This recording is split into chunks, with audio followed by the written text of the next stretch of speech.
Olá, irmãos e amigos. Estamos aqui para trazer ao seu coração mais uma mensagem da Palavra de Deus na sua vida, nesse tempo de confinamento que estamos vivendo no nosso país e também aqui na nossa cidade de Capitão Leônidas das Marques, na qual eu sou o pastor da Igreja Batista aqui em Capitão. Meu nome é pastor Arley e quero trazer a você um recado da Palavra de Deus para o seu coração. E para a meditação desse momento, eu gostaria que você tivesse a sua Bíblia em mãos e pudesse abri-la no livro de Atos dos Apóstolos, no capítulo de número 4. Capítulo 4, onde Pedro e João são levados perante o Sinédrio após realizarem um discurso no templo, quando fizeram ali a cura daquele paralítico que estava sentado à porta do templo, a porta chamada Formosa. E em Atos capítulo 4, vamos ler do verso 1 até o verso 4, está dizendo assim: Enquanto eles estavam falando ao povo, chegaram os sacerdotes, o capitão dos guardas do templo e os saduceus, muito incomodados porque os discípulos ensinavam o povo e anunciavam em Jesus a ressurreição dentre os mortos. Então os prenderam e os colocaram na prisão até o dia seguinte, porque já era tarde. Contudo, muitos dos que ouviram a palavra creram, e o número dos homens que creram aumentou para quase 5.000.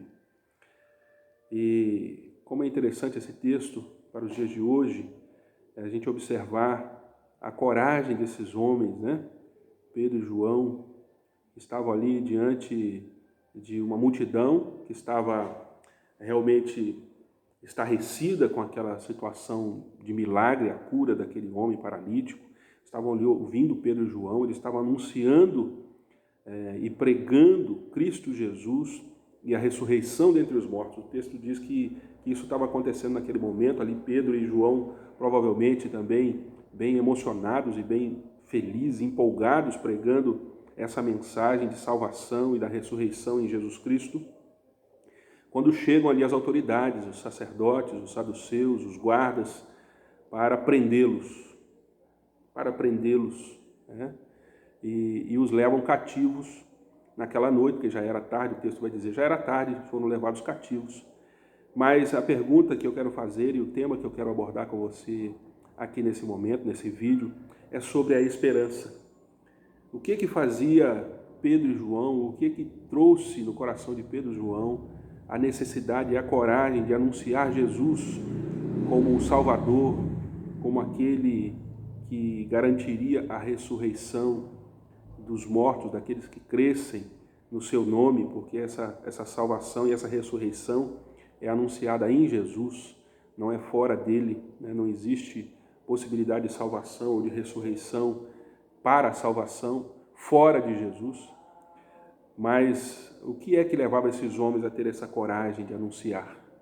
E eu quero dizer para você que o que dava a eles coragem era a esperança que eles tinham no coração, a esperança que havia nas suas almas, a esperança de ver cumprida todas as palavras de Jesus, todos os anúncios de Jesus, as esperanças do retorno de Jesus após esse tempo que estamos passando aqui na terra, ouvindo a mensagem do Evangelho, anunciando a mensagem do Evangelho, vendo o mundo todo hoje sendo atingido de uma forma global por uma enfermidade que tem levado as pessoas a buscarem mais a Deus, a tentar entender um pouco mais as coisas de Deus, as coisas da sua palavra, da Bíblia Sagrada, e o que nos leva hoje também a continuarmos anunciando esse Evangelho. É essa esperança.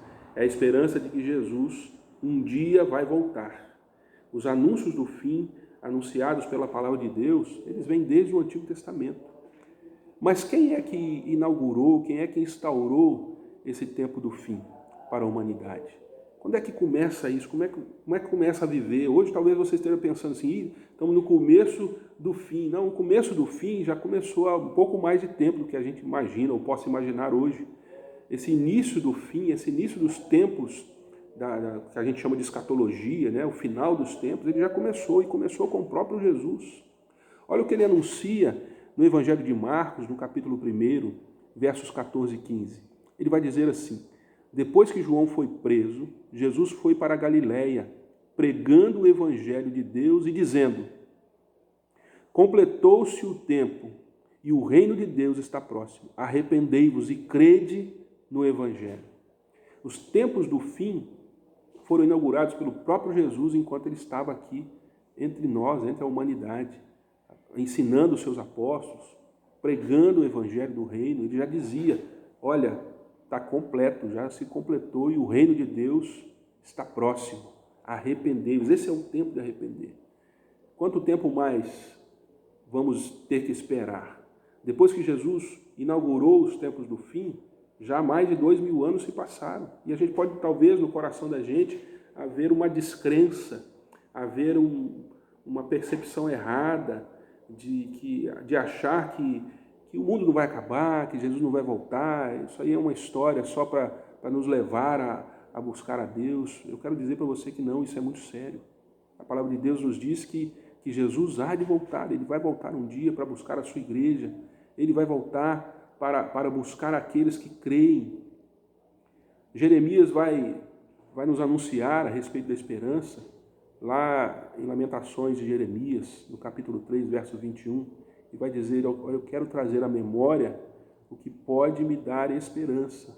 Jeremias vivia angustiado com muitas coisas naquele tempo, muitos sofrimentos, muitas dores, muitas coisas que vinham à mente dele e o entristeciam. Ele vai dizer isso no verso 20. Mas ele preferia trazer à memória o que podia lhe dar esperança.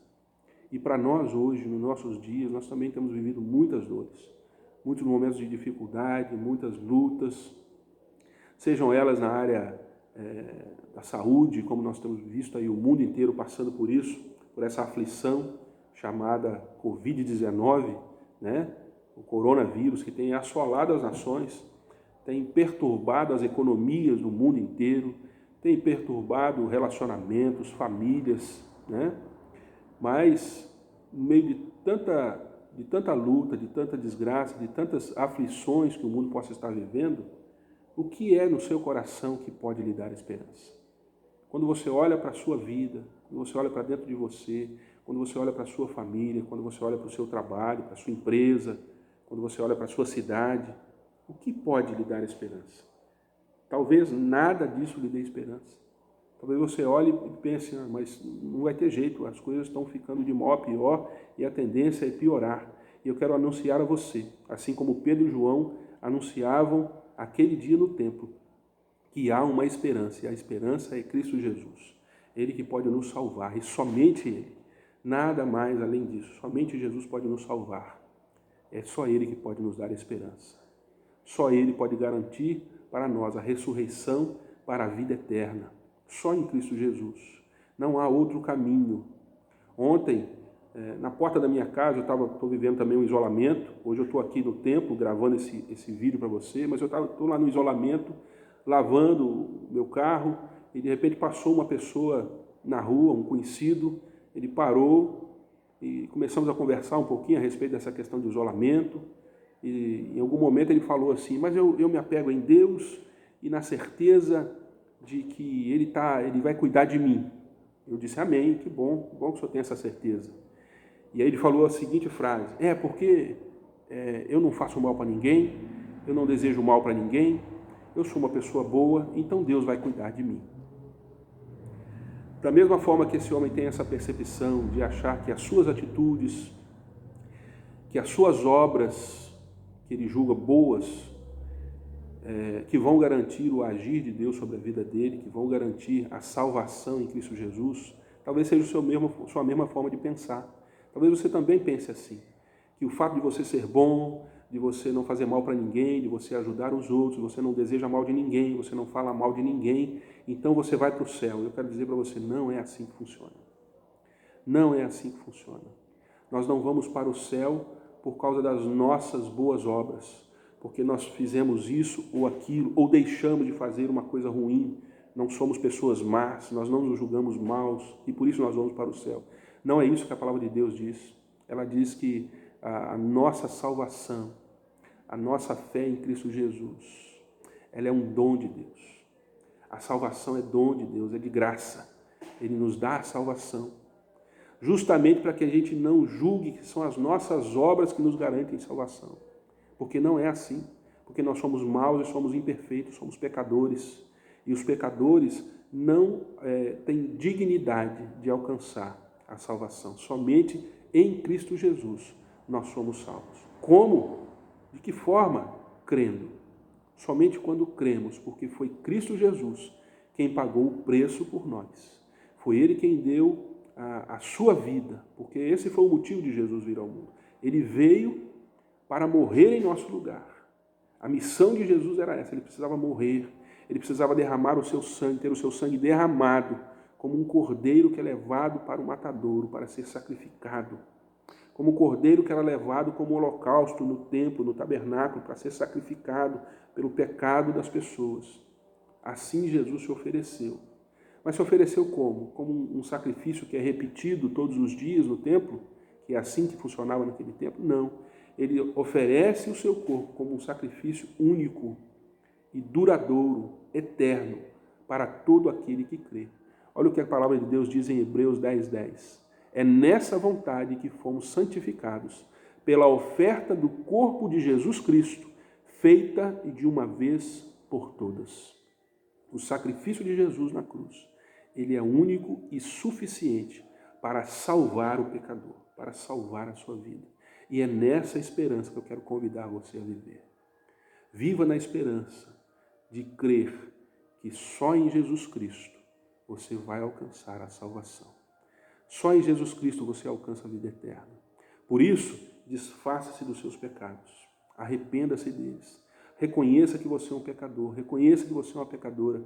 Confesse os seus pecados a Deus. Convide Jesus para entrar no seu coração, na sua vida. Convide Jesus para entrar no seu lar, na vida da sua família. Renda-se a Ele. Renda-se. Porque só nele você vai encontrar salvação.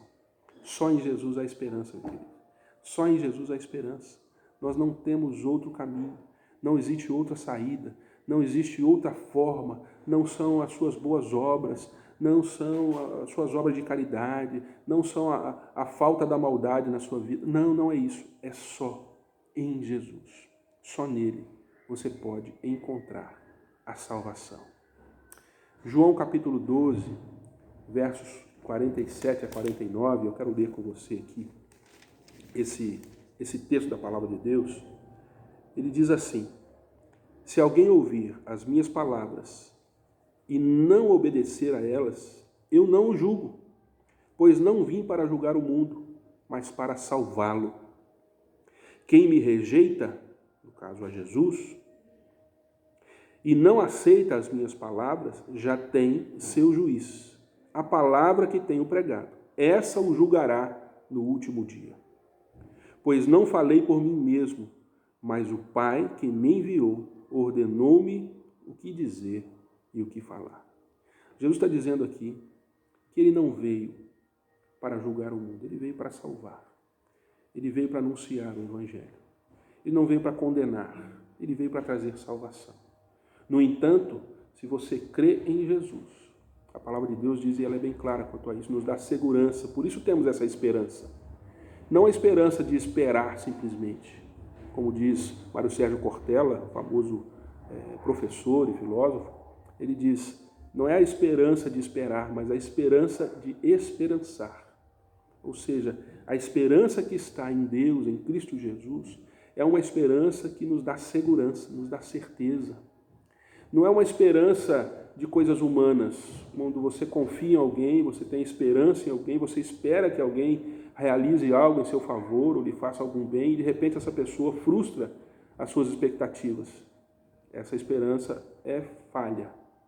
Mas quando você espera em Cristo Jesus, você tem a certeza, a convicção de que essa esperança será concretizada, de que o que Ele anunciou, o que Ele prometeu, Ele há de cumprir na sua vida, mais cedo ou mais tarde. Não importa o tempo que você esperar, tenha esperança no Senhor. Ele não veio julgar, Ele veio dar salvação. No entanto, se você o rejeita, o que a palavra de João aqui está dizendo é isso. Se você o rejeita, as suas palavras já o estão condenando. Você está sendo julgado pelas palavras que já foram anunciadas. Jesus quer salvar você. Por que demora? Por que resistir a esse apelo de Jesus, que quer lhe fazer bem e não mal? Quer abençoar a sua vida, abençoar a sua família. Se achegue a Jesus, se apegue a essa esperança. Assim como Pedro e João acreditavam nessa verdade e anunciavam, mesmo sendo ameaçados, mesmo sendo presos, eles não deixavam de anunciar. Sabe por quê? Porque a palavra de esperança, quando entra no coração da pessoa, quando entra no coração do homem, da mulher, do pecador, aquele que sabe o peso do seu pecado, aquilo que o pecado está fazendo na sua vida, ele não tem outra atitude a não ser agradecer e crer. O texto que nós lemos lá em Atos diz o quê? Diz que quando Pedro e João anunciaram essas palavras, mesmo depois de serem presos, muitas pessoas vieram a crer. Muitas pessoas vieram a crer, chegando a quase 5.000, agora o acréscimo de pessoas que estavam crendo no Evangelho.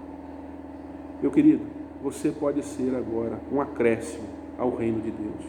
Se você erguer a sua voz aos céus, ouvindo esse vídeo, ouvindo essa mensagem, você for tocado pelo Espírito Santo de Deus, para que confesse os seus pecados e se arrependa deles, e convide a Jesus para entrar no seu coração. Creia que Jesus, o Espírito Santo, está incomodando você para se voltar para Deus, para se achegar a Ele. Talvez você esteja em algum local rodeado de outras pessoas, não sei como é que você está ouvindo esse vídeo agora. Talvez você esteja no seu celular, talvez você esteja em um ambiente solitário, não sei. Mas que tal parar tudo agora e orar e falar com o Senhor? Fale com Ele, confesse a Ele os seus pecados, fale para Ele das suas lutas, das suas dificuldades e renda-se, entregue-se inteiramente nas mãos do Senhor. Ele quer salvar a sua vida. Tenha esperança. Feche os seus olhos, eu quero orar por você.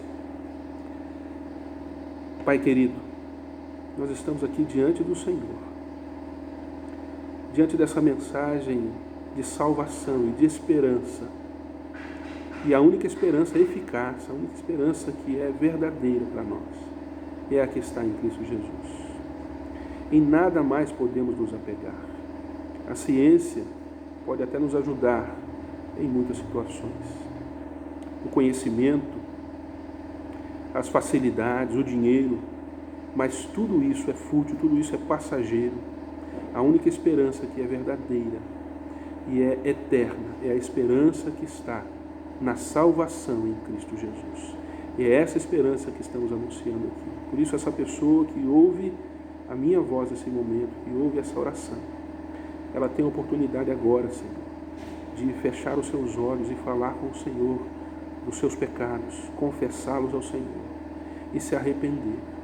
Por isso, ó Deus, entra no coração dessa pessoa agora, que o Espírito Santo possa estar incomodando essas vidas, que o Espírito Santo possa estar falando aos seus corações e possa estar trazendo essas vidas, ó Deus, à Tua presença. Quebranta, ó Deus, cada coração. Fala, ó Deus, de uma forma clara na vida dessa pessoa, para que ela venha a crer e convidar o Senhor Jesus para entrar em sua vida e se tornar a sua única e verdadeira esperança. Aquele em que ela pode se apegar e pode glorificar o Teu nome com a sua vida rendida ao Teu altar. Abençoe nossas vidas, nos abençoe nesse tempo, ó Deus, de dor, nesse tempo de reclusão, um tempo de dificuldades. Nos abençoe, porque nós sabemos e cremos que só em Ti podemos ter esperança. Em nome de Jesus nós oramos e agradecemos. Amém. Deus abençoe a sua vida. Até um próximo encontro.